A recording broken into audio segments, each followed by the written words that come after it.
Hello friends. இன்னைக்கு நாம 24வது வீடியோவா தொழிற்பெயர் அப்படிங்கிற டாபிக் பார்க்கலாம். ஆல்ரெடி பார்ட் 9ல நாம வந்து ஒரு பெயர் சொல்லோட 6 வகை பார்த்தோம். அந்த 6 வகையில ஒண்ணு தாங்க நம்ம தொழிற்பெயர். தொழிற்பெயர்னா என்ன? இதிலேயே உங்களுக்கு ஆன்சர் இருக்கு பாருங்க. தொழில குறிக்கிற பெயர் தான் தொழிற்பெயர். அதாவது ஒரு வினைய குறிக்கிற பெயர் தான் தொழிற்பெயர்ன்னு சொல்லுவோம். இதுக்கு முந்தின வீடியோல நம்ம வினையாளனையும் பெயர்னு ஒரு டாபிக் பார்த்தோம் இல்லையா? அதுல வினை வினைய குறிச்சதுன்னா, அதாவது தொழில குறிச்சதுன்னா தொழிற்பெயர், தொழில் செய்தவரை குறிச்சுன்னா அது வினையாளனையும் பெயர்.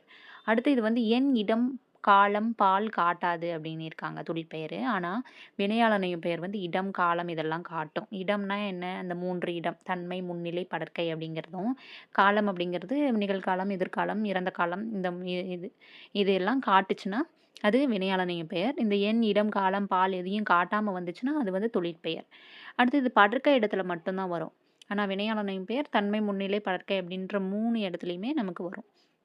ஓகேவா? இந்த தொழிற்பெயர்ல வந்துட்டு 3 டைப் இருக்கு பாருங்க. விகுதி பெற்ற தொழிற்பெயர், முதனிலை தொழிற்பெயர், முதனிலை திரிந்த தொழிற்பெயர்ன்னு சொல்லிட்டு. விகுதி பெற்ற தொழிற்பெயர்னா என்ன? ஒரு சில விகுதிகள்லாம் இருக்கும். அந்த விகுதிகள்லாம் கடைசியா வந்து ஒரு சொல் வந்துச்சுன்னா, அதுதாங்க அது தொழிற்பெயர்ன்னு சொல்லிட்டு நாம கண்டுபிடிச்சுக்கலாம். அது என்னென்ன விகுதிகள் அப்படின்னு சொல்லிட்டு பார்க்கலாம் பாருங்க. தல், அல், அம், ஐ, கை, வை, மை, கு, பு, உ, தி, சி, வி இந்த விகுதிகள்லாம் வந்துச்சுன்னா, அது வந்து விகுதி பெற்ற தொழிற்பெயர்ன்னு சொல்லுவான். இந்த விகுதிகள்லாம் ஈஸியா ஞாபகம் வச்சுக்கிறதுக்கு, இங்க ஒரு கீவேர்ட் குடுத்துருக்கேன் பாருங்க. வைகை, புயல், ஐசியு, அமைதி.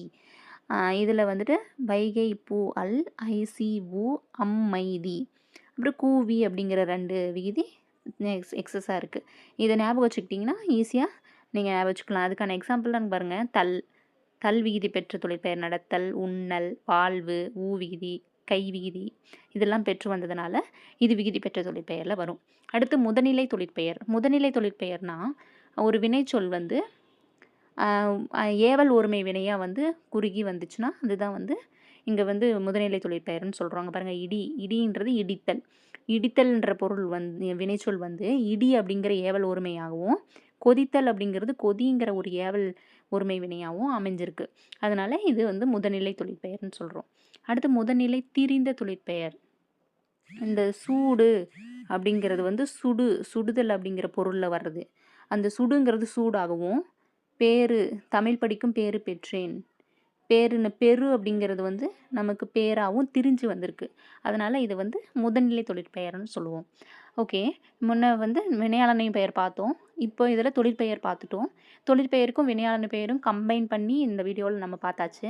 ஓகே. நெக்ஸ்ட் அடுத்து 25வது வீடியோல நாம இன்னொரு டாபிக்கோட சந்திக்கலாம். Thank you.